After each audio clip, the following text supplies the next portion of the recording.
காலை வேளையிலே ஆண்டவர் நமக்கு தருகிற வார்த்தை யோசுவா 10வது அதிகாரம் 8வது வசனம். கர்த்தர் யோசுவாவை நோக்கி, அவர்களுக்கு பயப்படாயாக, உன் கைகளில் அவர்களை ஒப்பு கொடுத்தேன், அவர்களில் ஒருவரும் உனக்கு முன்பாக நிற்பதில்லை என்றார். அன்பான தெய்வ பிள்ளைகளே, இந்த நாளின் காலை வேளையிலே ஆண்டவர் யோசுவாவுக்கு கொடுத்த அதே வார்த்தையை தான் நமக்கும் சொல்லுகிறார். அவர்களுக்கு பயப்படாயாக, உன் கைகளில் அவர்களை ஒப்பு கொடுத்தேன், அவர்களில் ஒருவரும் உனக்கு முன்பாக நிற்பதில்லை என்ற வார்த்தை. அன்பான தெய்வ பிள்ளைகளே, யோசுவாவுக்கு விரோதமாய் அவனை சுற்றி இருந்த அநேக ராஜாக்கள் கூட்டம் கூடி எதிராக வந்தபோது யோசுவாவுக்கு ஒரு நிமிடம் ஒரு பயம் இருதயத்திலே வந்திருக்கும். பிரியமானவர்களே, நம்ம எப்படி இந்த ராஜாக்களை எதிர்த்து யுத்தம் பண்ண போகிறோமோ என்கிற ஒரு பயம் ஒருவேளை அவனுடைய இருதயத்திலே வந்திருக்கும். அந்த சூழ்நிலைமையில யோசுவாவை பார்த்து கர்த்தர் சொன்ன வார்த்தை தான், அவர்களுக்கு பயப்படாயாக யோசுவாவே, இந்த நாளிலே உனக்காக நான் செய்ய போகிற ரட்சிப்பை நீ பார்க்க போகிறாய், நான் உனக்காக யுத்தம் செய்ய போகிறதை நீ பார்க்க போகிறாய் என்று சொல்லி ஆண்டவர் யோசுவாவுக்கு வார்த்தையை கொடுத்தார். பிரியமானவர்களே, அவர்களுக்கு பயப்படாயாக, விசுவாசத்தோடு நீ போ, விசுவாசத்தோடு நீ போ.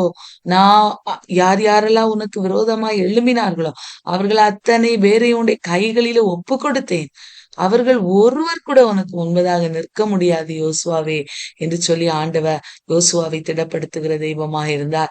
இந்த காலை வேளையிலே சோர்ந்து போய் வந்திருக்கீங்களா? ஏதோ ஒரு பயம், ஏதோ ஒரு பயம், எதிர்காலத்தை குறித்த பயம், ஏதோ மனிதர்கள் எல்லாரும் உங்களுக்கு விரோதமாய் எழும்பினது நிமித்தமாய் உண்டான பயம், ஏதோ ஒரு பயத்து நிமித்தமாய் சோர்ந்து போய் வந்திருக்கிற உங்களையும் பார்த்து ஆண்டவர் சொல்லுகிறார், அவர்களுக்கு பயப்படாயாக. யாராயிருந்தாலும் நீ ஆண்டவருடைய பிள்ளை, உன்னோடு நான் இருக்கிறேன், உன்னோடு நான் இருக்கும்போது, உனக்காக யுத்தம் பண்ணும்படியாய் உன்னோடு நான் இருக்கும்போது நீ ஏன் பயப்படுகிறாய்? பயப்பட தேவையே இல்லை, நீ பயப்பட வேண்டிய அவசியமே இல்லை. நான் அவர்களை உன் கையில ஒப்பு கொடுத்து விட்டேன், அவர்கள் ஒருவர் கூட உனக்கு முன்பதாக நிற்க போகிறதில்லை என்று சொல்லி அவர் வாக்கு கொடுக்கிறார். இந்த வார்த்தை இந்த நாள் முழுவதும் அறிக்கை செய்து நம்முடைய வாழ்விலே இந்த ஆசீர்வாதத்தை நாம் பெற்றுக்கொள்வோம். பிரியமானவர்களே, ஆண்டு நிச்சயமா இந்த வார்த்தைக்குரியதான ஆசீர்வாதங்களை இந்த நாளிலே நமக்கு தந்தருள்வா.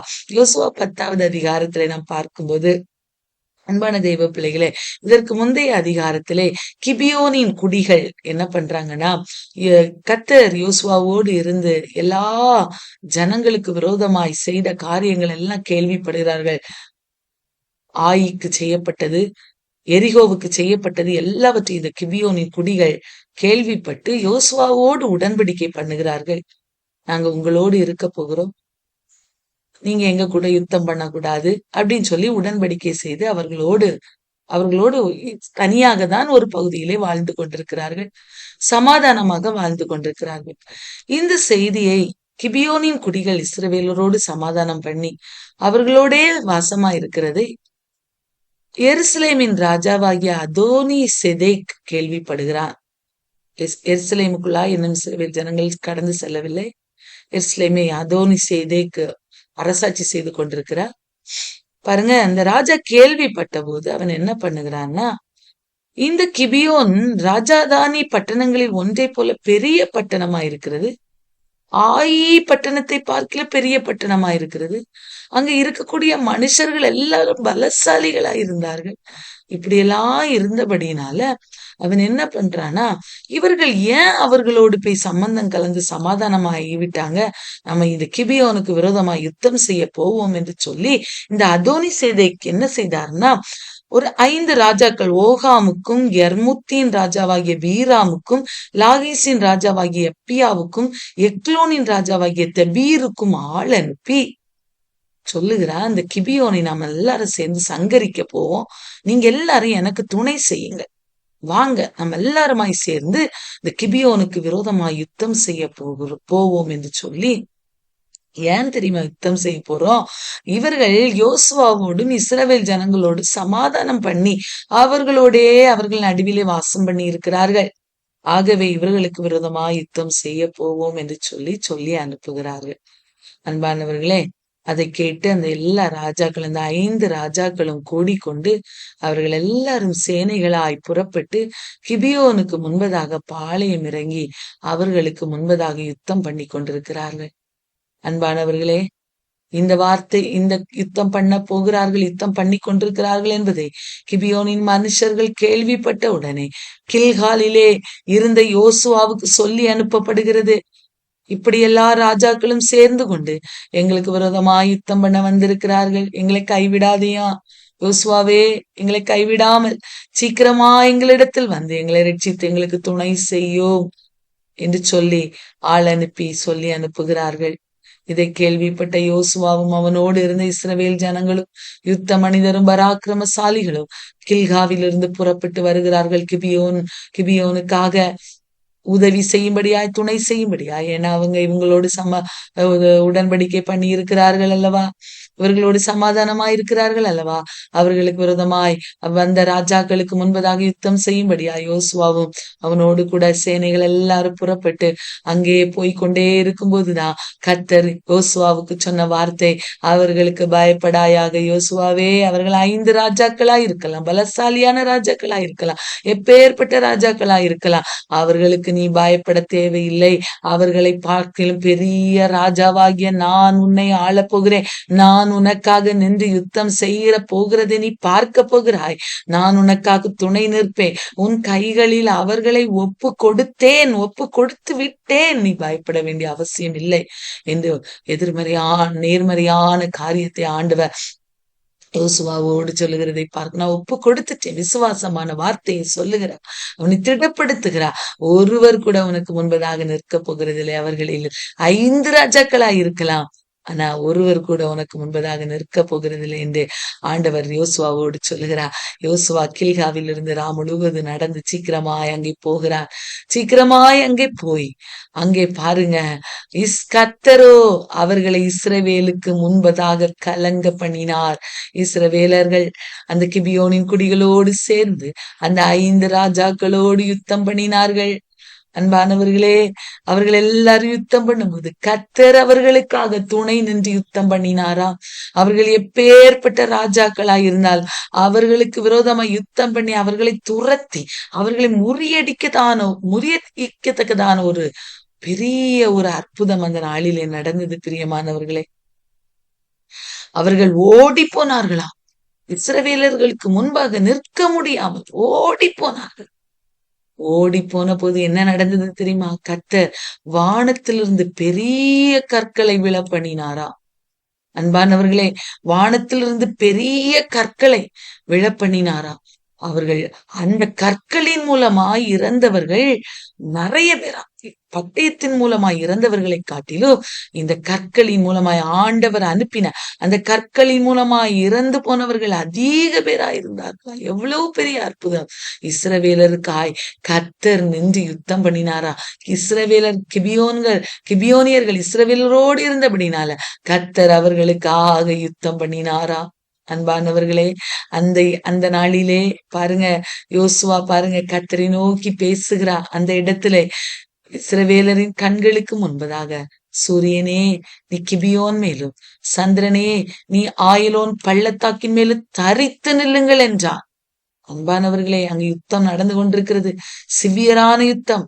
5 ராஜாக்கள் அல்லவா, அநேக ஜனங்கள் இவர்களுக்கு விரோதமாய் யுத்தம் செய்து கொண்டிருக்கிறார்கள். ஜனங்கள் அங்கும் இங்குமாய் ஓடிக்கொண்டிருக்கிறார்கள்.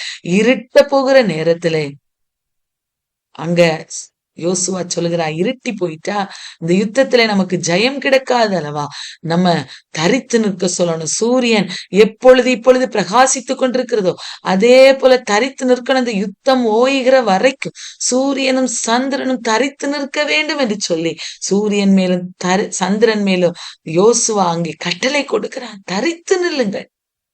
பாருங்க, ஜனங்கள் தங்கள் சத்துருக்களுக்கு நீதியை சரி கட்டு மட்டும் சூரியன் தரித்தது.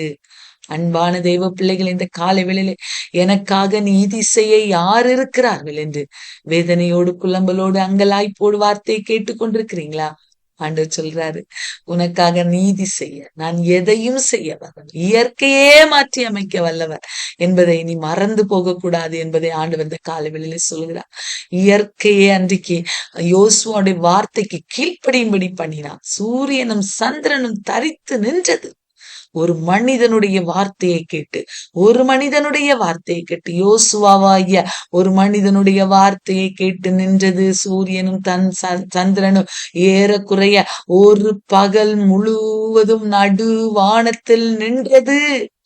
அன்பானவர்களே, இந்த வார்த்தைகள் எல்லாம் யாசேரின் புத்தகத்தில் எழுதி இருக்கிறதா? அது நம்முடைய வேதத்துல இல்லை. ஆனால் அது ஒரு தனி புத்தகம். அந்த புத்தகத்துல இந்த காரியங்கள் எல்லாம் எழுதப்பட்டிருக்கிறது என்று வேதம் சொல்லுகிறது. அன்பான அதுல இருந்துதான் எடுத்து இங்க எழுதி வைத்திருக்கிறார்கள். அன்பான தெய்வ பிள்ளைகளே, ஒரு கர்த்தர் ஒரு மனிதனுடைய சொல் கேட்ட அந்த நாளை ஒத்த நாள் அதற்கு முன்னும் இல்லையாம், அதற்கு பின்னும் இல்லையாம். கர்த்தர் இஸ்ரவேலுக்காக யுத்தம் பண்ணினார். அந்த அதிகாரத்திலே அநேக இடங்களிலே கர்த்தர் இஸ்ரவேலுக்காக யுத்தம் பண்ணினார். கர்த்தர் இஸ்ரவேலுக்காக யுத்தம் பண்ணினார் என்கிற வார்த்தையை நாம் அநேக இடங்களில வாசிக்க முடியும். பிரியமானவர்களே, எவ்வளவு பெரிய தெய்வம்! அன்பானவர்களே, ஆண்டவர் எனக்காக யுத்தம் பண்ணல, எனக்கு விரோதமா இத்தனை பேர் எழும்புகிறார்கள் என்று அங்கலாய்ப்போடு இருக்கிறீங்களா? நீங்க உண்மையாய் ஆண்டவரை தேடும் போது, அவரை உண்மையாய் நம்முடைய இருதயம் அவருக்கு முன்பதாக செம்மையும் உத்தமமாய் இருக்கும் போது, அவரை நோக்கி பண்ணுகிற விண்ணப்பங்களுக்கு அவர் நிச்சயமாய் பதிலை தருவா. நமக்கு விரோதமாய் எழும்புகிறவர்கள் யாராயிருந்தாலும் அவர்களுக்கு எப்படியாயிலும் நம் சார்பில் நின்று அவர்களுக்கு சரி கெட்ட, அவர்களுக்கு நீதி செய்ய அவர் எதையாயிலும் எப்படியாயிலும் செய்து நமக்காக அற்புதங்களை செய்ய வல்லவரா இந்த காலை வேளையில நம்ம மத்தியிலே அவர் உலாவிக் கொண்டிருக்கிறார். அன்பானவர்களை, ஒரு மகத்தான ரட்சிப்பு, மகத்தான ஒரு ஜெயம், விடுதலையை அந்த இடத்துல யோசுவாவும் இஸ்ரவேல் ஜனங்களும் அந்த கிபியோனின் குடிகளும் அன்றைக்கு பெற்றுக்கொண்டார்கள். 5 ராஜாக்களும் போடி போய் ஒளித்துக் கொள்ளுகிறார்கள். அங்கே அவர்கள் 5 பேரையும் கொன்று அந்த யோசுவா அவர்கள் மேல கற்குவிகளை குவித்தான் என்று வேதம் சொல்லுகிறது. அன்பான தெய்வ பிள்ளைகளே, இந்த காலை வேளையிலே கர்த்தர் உங்களுக்காக யுத்தம் பண்ண போகிறார். எப்பேற்பட்ட சூழ்நிலைமைகளின் வழியாய் நீங்கள் கடந்து சென்றாலும் இந்த நாளிலே ஆண்டவர் உங்களுக்கு தருகிற வார்த்தை, பயப்பட தேவையில்லை. உனக்காக நான் இயற்கையை மாற்றி அமைக்க வல்லமையுள்ள தெய்வம். என்னால செய்ய முடியாது என்று எதுவும் கிடையாது. உனக்காக சகலத்தையும் செய்ய வல்லவரா நான் உன்னோடு இருக்கிறேன். நீ எதற்கும் பயப்பட வேண்டாம். நான் உன்னோடு இருந்து உனக்கு விரோதமாய் உனக்கு அநீதி செய்கிறவர்கள் மத்தியிலே நீதி செய்ய நான் எழுந்து நிற்பேன். உனக்காக நான் யுத்தம் பண்ணுவேன். உனக்காக யுத்தம் பண்ணுகிறதை எல்லா ஜனங்களுடைய கண்களும் பார்க்கும்படியாய் உன்னை நான் ஆசீர்வதிப்பேன் என்று அவர் வாக்கு கொடுக்கிறார். அது மாத்திரமல்ல, உனக்கு முன்பதாக இந்த உலகத்துல ஒரு மனிதனும் எதிர்த்து நிற்பதில்லை என்று சொல்லி ஆண்டவர் வாக்கு கொடுக்கிறார். சோர்ந்து போக வேண்டாம். எவ்வளவு நல்ல வார்த்தை ஆண்டவர் கொடுத்திருக்கிறார். ஆண்டவர்கிட்ட கேட்ப, ஆண்டவரே, ஒரு மனிதனாகிய யோசுவாவுடைய வார்த்தையை கேட்டு எவ்வளவு பெரிய அற்புதத்தை செய்தீங்கப்பா. எனக்காக நீங்க செய்ய வல்லவரப்பா. நான் உங்களுக்கு முன்பதாக உண்மை உத்தமாய் நடக்கிறேனப்பா. அதை நினைத்து எனக்கு அற்புதத்தை செய்தரலுங்க என்று சொல்லி ஆண்டவரிடத்துல நம்ம இந்த நாளிலே கேட்போம். நம்முடைய இருதயத்தை ஒப்பு கொடுப்போம். நம்ம சரண்டர் பண்ணுவோம். ஆண்டவர் நிச்சயமாய் நம்முடைய வாழ்விலே பெரிய காரியங்களை செய்து நம்மை வழி நடத்துவா. நம்ம எல்லாம்